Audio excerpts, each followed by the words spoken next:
as we were discussing about the solution and solubility.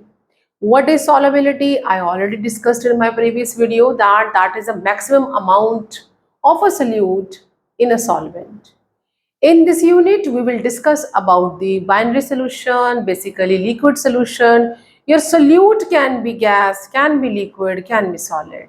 So now let's proceed with the new subtopic, that is the solid in liquid and the factors which are affecting the solubility of a solid in a liquid. So now we are on this topic, solid in a liquid, as basically we are going to read about the liquid solution. All the way the solvent is the liquid. It can be water, it can be a non polar solvent. Non polar भी हो सकता है, polar भी हो सकता है. So our current topic is solid in liquid. Basically what it is, ये है क्या? This is the a liquid solution. Liquid solution where solid is the solute and liquid is the solvent. This is the solvent. In my previous video lecture, I discovered the various points or the like concerned terms related with the solid in a liquid, that is the dissolution, crystallization, saturated solution and the unsaturated solution. So we already covered these topics: dissolution, crystallization, saturated and unsaturated. You can follow or you can refer my previous video for this, that what are the various terms when we are dealing with the solubility of a solute in a solution. So these terms will be there. Now the various factor on which a solid solute depend, like उसकी जो solubility है solvent में वो किस तरह से इन factors पे depend करती है. तो टॉपिक है सॉलिड एंड लिक्विड. सॉलिड क्या है? सॉल्यूट है. लिक्विड क्या है? सॉल्वेंट है. एग्जांपल हम यहाँ पे दे सकते हैं. We can take here sugar और वाटर ले लो, और यू कैन टेक एंथ्रासीन जो कि एक नॉन पोलर सोल्यूट है इन बेंजीन. ओके, तो ये और ये दोनों में से आप यहाँ पे और भी एग्जांपल आप लिख सकते हो, salt in a water and यहाँ पे नेप्थलीन इन अ बेंजीन मीन्स. तो यहाँ पे मैंने शुगर को बेंजीन में क्यों नहीं लिखा या एंथ्रासीन को वाटर में क्यों नहीं लिखा? लिख सकते थे, ये सॉलिड ही है और ये लिक्विड ही है. Why I am not writing sugar with the benzene? Benzene तो लिक्विड ही है, लिखना चाहिए, but I am not writing this. So here जो हमारा आज का टॉपिक है या सब टॉपिक है, that is the सब topic as we are reading about the solubility. हम किसके बारे में बात कर रहे हैं? Solubility, that is the maximum amount of a solute in a solvent. उसे solubility कहते हैं, जिसमें से कि पूरे यूनिट में हम लिक्विड सोल्यूशन पढ़ेंगे और सोल्यूट आपका लिक्विड सॉलिड गैस कुछ भी हो सकता है. जो हमारा टॉपिक है that is solid solute liquid solvent. उसमें सब टॉपिक क्या आ जाएगा? That is the various factor on which the solubility of a solute in liquid depends. So सब टॉपिक क्या हो गया? That is the factors on which solubility of a solid solute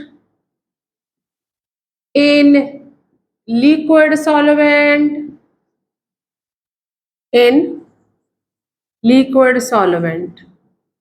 तो ये हमारा टॉपिक है जिसे मैंने अंडरलाइन किया है कि आपका सॉल्वेंट क्या है?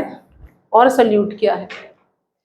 सो यहाँ पे जो वेरियस फैक्टर्स हैं उन फैक्टर्स में हम पढ़ेंगे, दैट इज दी, हमारा पहला फैक्टर क्या होगा, that is the nature of solute. दूसरा हमारा फैक्टर क्या होगा, नेचर ऑफ सॉल्वेंट। अभी थोड़ी देर पहले मैं आपसे बोल रही थी कि हम शुगर को बेंजीन के साथ क्यों नहीं लिख सकते, या एंथ्रासीन को वाटर के साथ क्यों नहीं लिख सकते। ये अभी हम डिस्कस करेंगे कि why I am writing sugar with water और salt with water, why I am not writing salt with benzene और शुगर विद बेंजीन, क्यों नहीं लिख रहे हैं। देन द थर्ड फैक्टर है, दैट इज द टेम्परेचर। और जो हमारा फोर्थ फैक्टर है, दैट इज द प्रेशर। अब एक और बात ध्यान से देखनी है, nature of solute and nature of solvent. जो सॉल्वेंट है वो हर केस में अगर मैं वाटर ही लूँ तो वो वेरिएबल नहीं है, ठीक है। अगर मैं बात करूं कि anthracene in a water, naphthalene in a water, sugar in a water और सॉल्ट इन अ वाटर, तो मतलब कि हम एक ही सॉल्वेंट की बात कर रहे हैं। सॉल्वेंट पर्टिकुलर रहेगा, जबकि एंथ्रासीन और नेपथलीन वाटर में डिजॉल्व ही नहीं होती। तो सॉल्वेंट पर्टिकुलर है, सॉल्यूट भी पर्टिकुलर है कि वो किस में डिजॉल्व होगा। तो मी बट जो प्रेशर और टेम्परेचर है, they are not a particular. Sometimes if we are having a rainy day, temperature gets lower, and if we are having like a very hot day, the temperature is getting high. अगर हम AC लगा रहे हैं, then temperature is again getting low, and if we are in at normal room temperature, the pressure temperature is again high. तो these factors are variable और जगह जगह पे अलग अलग हो सकते हैं। आज we are living in means हमारी कंट्री में इतनी ज़्यादा वेरिएबिलिटी है, specially for temperature and pressure. We can have different temperature, different pressure at different places. तो लेकिन वाटर हर जगह पे सेम रहेगा, सॉल्वेंट आपका सेम रहेगा। सॉल्ट आप कहीं पे भी चले जाएं, from a north of the country to south of a country, the salt will be NaCl. It will not change. Water will not change. Sugar will not change. But temperature will change. Pressure will change. So these two factors are variable. But these are same everywhere. जो हमारे solute या solvent है वो हर जगह पे same ही रहते हैं। Temperature और प्रेशर जो है वो वेराई करते हैं। So now as I wrote कि वो फोर फैक्टर कौन से हैं जिनके ऊपर सॉल्युबिलिटी डिपेंड कर रही है, एक सॉलिड सोल्यूट की इन लिक्विड सॉल्वेंट। मैंने ना लिक्विड में वाटर की स्पेसिफिक नहीं कहूंगी, या सॉलिड में मैं यहाँ पे शुगर स्पेसिफिक नहीं कहूंगी। तो फर्स्ट हम बात करेंगे, that is the nature, nature of solute. अगर मैं सॉल्ट की बात करूं, salt is like NaCl, it will develop a charge like this. इसमें पार्शियल पॉजिटिव और नेगेटिव चार्ज डेवलप हो जाते हैं। लेकिन अगर मैं बेंजीन की बात करूं, that is C6 and H6, यहाँ पे इलेक्ट्रोनेगेटिविटी में इतना ज़्यादा डिफरेंस नहीं है, और due to the covalent bond यहाँ पे पोलैरिटी डेवलप नहीं होगी। तो जो हमारा पोलार सॉल्वेंट सोल्यूट है वो नॉन पोलार सॉल्वेंट में डिसॉल्व नहीं होगा। Is that clear. तो जो यहाँ पे क्यों मैंने सॉल्ट या शुगर के साथ वाटर लिखा है, बिकॉज लाइक डिसॉल्व लाइक। तो यहाँ पे हम बात करेंगे कि यहाँ पोलैरिटी नहीं आ रही है, तो like dissolve in like, is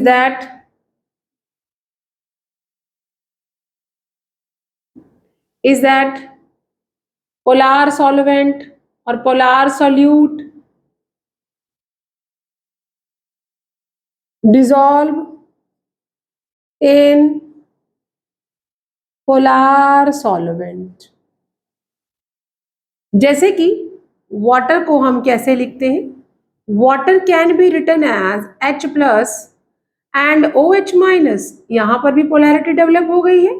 so like dissolve like, polar solvent get dissolved in a polar solute dissolve in polar solvent, whereas non-polar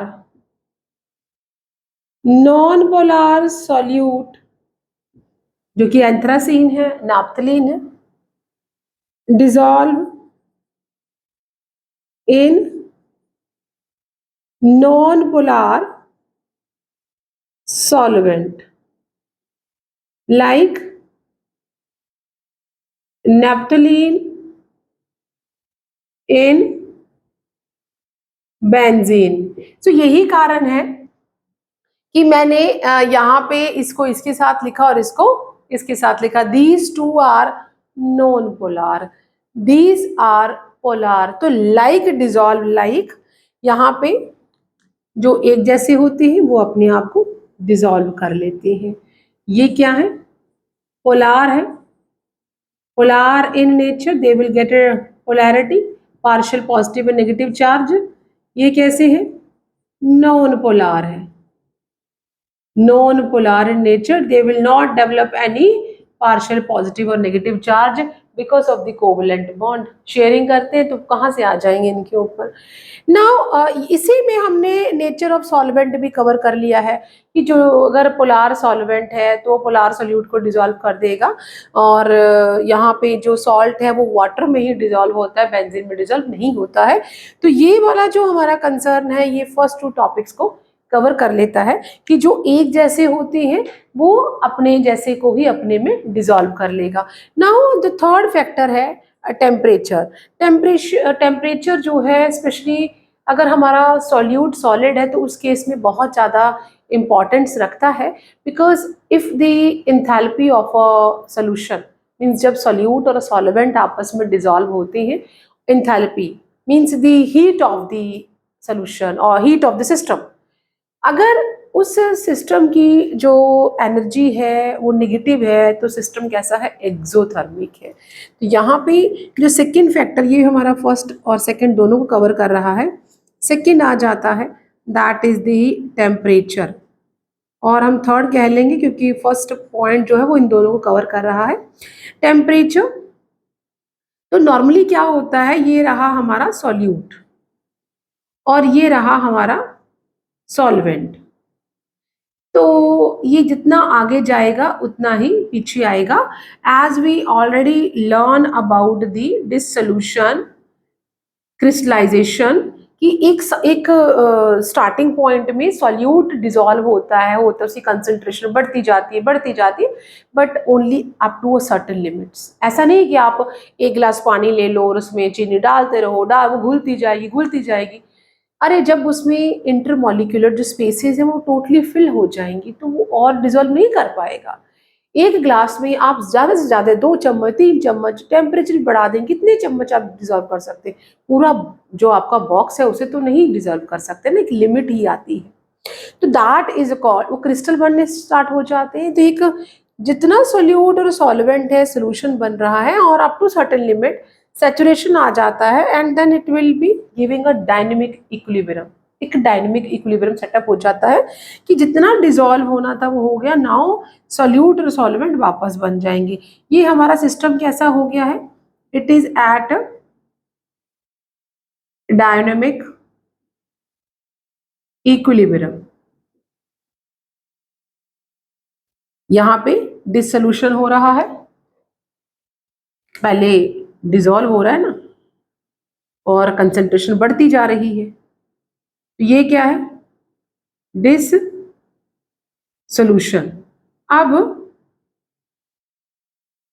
एक पॉइंट आता है जब solute particles get collide together, अब वापस आ जाएंगे, सॉल्यूट बनना शुरू हो जाएगा, सॉल्वेंट अलग हो जाएगा. इस पॉइंट को आप क्या कहेंगे? क्रिस्टलाइजेशन, जो कि मैं ऑलरेडी डिस्कस कर चुकी हूँ. अगर आपका जो सॉल्यूशन है वो डायनेमिक इक्विलिब्रियम पे सेट हो चुका है तो एक जो वो आगे जाता है डिसोल्यूशन, ये वाला क्रिस्टलाइजेशन. यहाँ पे जो पोलार सॉल्वेंट है वो पोलार सोल्यूट को डिजोल्व करेंगे, जो नॉन पोलार है वो नॉन पोलार को डिजोल्व करेंगे। अगर टेम्परेचर बढ़ाते हैं या कम करते हैं देन व्हाट विल हैपन, तो हम लिखेंगे कि अगर ये सिस्टम या ये सोल्यूशन डायनेमिक इक्विलिब्रियम पे है तो इस सिस्टम की जो इंथैल्पी है, इंथैल्पी ऑफ द सोल्यूशन, इसको हम पढ़ेंगे क्या, इंथैल्पी ऑफ अ सोल्यूशन, या तो क्या होगी जब हम सॉल्यूट में डाल रहे हैं उसका जो टेम्परेचर है या जो सोल्यूशन बन गया है, either it will B positive और इट विल बी नेगेटिव। जो सोल्यूशन है वो सोल्यूशन बनने पे या तो चेंज इन एंथैल्पी नेगेटिव हो जाएगा या वो पॉजिटिव हो जाएगा। ओके, टेम्परेचर के इंक्रीज या डिक्रीज करने पे। अगर सोल्यूशन पहले से ही, अगर सोल्यूशन की जो इंथैल्पी है, if the enthalpy of solution is negative means enthalpy of solution is less than zero, zero से कम है, तो हमारा सोल्यूशन कैसा था, एक्सोथर्मिक, हीट बाहर निकल रही थी। और अगर enthalpy change of a solution positive था, मतलब उसको और एनर्जी चाहिए, तो means enthalpy of solution is greater than zero. तो ये सिस्टम कैसा था, एंडोथर्मिक, इसने हीट सराउंडिंग से ली होगी तब जाके ये डिजोल्व हुआ होगा। इसमें आप कैल्शियम कार्बोनेट इन वाटर का एग्जांपल दे सकते हैं। चूना आता है ना जो व्हाइट वॉशिंग के लिए यूज करते हैं, जब हम कैल्शियम कार्बोनेट को वाटर में डालते हैं फिस करके साउंड भी निकलती है, साथ में अगर आप देखें तो टेम्परेचर बढ़ जाता है, सिस्टम कैसा, सोल्यूशन कैसा बनता है, एक्सोथर्मिक, हीट बाहर निकलती है। और अगर एंडोथर्मिक की बात करें तो मैं, अगर कोल्ड वाटर है उसमें आप चीनी डाल के घोल के देखो, वो नहीं, आपको उसको कंटिन्यूसली स्टिर करना पड़ेगा, you are providing energy by stirring it, और अदरवाइज हम थोड़ा गर्म करके जल्दी उसे डिजोल्व करने की कोशिश करते हैं। तो यहाँ एंडोथर्मिक हो गया, यहाँ एक्सोथर्मिक हो गया। अगर सोल्यूशन ऑलरेडी जिसकी इंथैल्पी नेगेटिव है, मतलब वो एक्सोथर्मिक है, और अगर आप टेम्परेचर इंक्रीज कर देते हैं तो सिस्टम क्या होगा, रिएक्शन क्या हो जाएगा, स्लो डाउन हो जाएगा, क्योंकि वो तो ऑलरेडी हीट बाहर निकल रही है, हम और हीट प्रोवाइड कर रहे हैं, तो reaction will not proceed further, it will come back, crystallization होना शुरू हो जाएगा। क्लियर। और अगर सिस्टम हमारा एंडोथर्मिक है, उसे हीट चाहिए, तो जब हम हीट इंक्रीज करेंगे तो रिएक्शन अगले हिस्से में फॉरवर्ड करेगा, एक न्यू डायनेमिक इक्विलिब्रियम सेट हो जाएगा, जो कि हम कहते हैं ली चैटलियर प्रिंसिपल, कि इफ अ सिस्टम और if a solution at a dynamic equilibrium, और जो सिस्टम की इंथैल्पी है या सॉल्यूशन की इंथैल्पी है इट इज नेगेटिव और positive, then on the increase, like अगर सिस्टम हमारा एक्सो या सॉल्यूशन हमारा एक्सोथर्मिक है तो टेम्परेचर हाई, अगर टेम्परेचर हाई है तो जो फॉरवर्ड रिएक्शन है या डिसोल्यूशन क्या हो जाएगा, डिसोल्यूशन डिक्रीज हो जाएगा, और crystallisation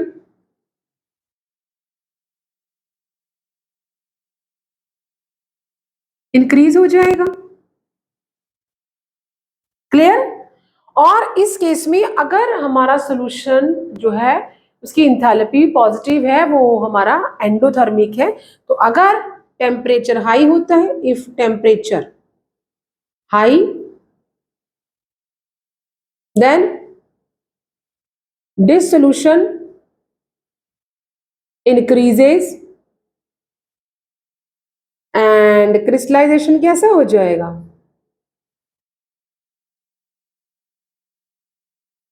decreases, and vice versa. इस केस में अगर आप टेम्परेचर लो करते हो तो डिसोल्यूशन बढ़ेगा, क्रिस्टलाइजेशन कम हो जाएगा, एंड एक न्यू डायनेमिक इक्विलिब्रियम सेटअप हो जाएगा। कि इतना डिसोल्यूशन होना है, इतना क्रिस्टलाइजेशन होना है।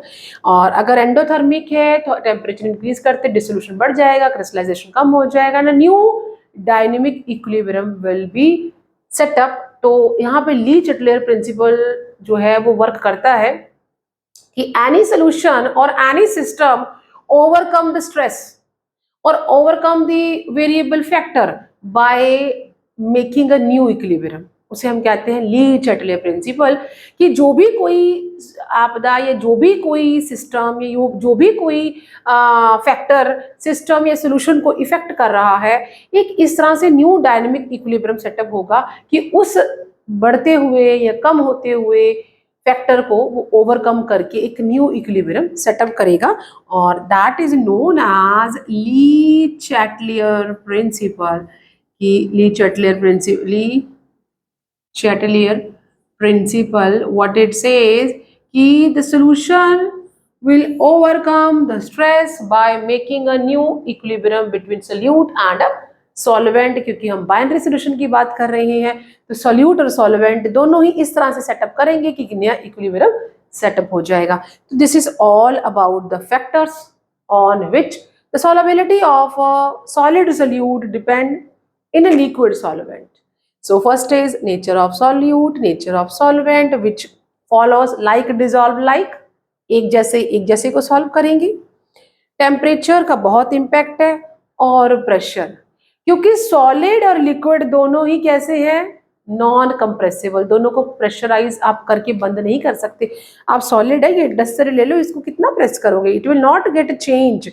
तो ये भी नहीं होगा, इस पेन को हम प्रेस करते it will not get a change. तो pressure is not having a impact on specially solid और लिक्विड। तो प्रेशर इस केस में कोई भी इम्पैक्ट नहीं डालेगा। तो हम यहां पे लिख देंगे, इसी को लिख देते हैं, no impact because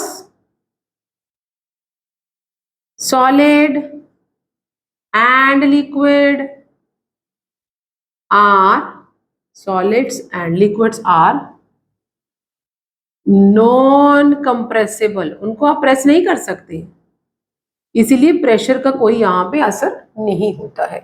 so this all about solid and liquid, the various factors on which a solubility of a solid solute depend in a liquid solvent. Still, if you have a doubt, just give me a comment in my comment box, and see you soon in a new video where we will learn the gas in a liquid.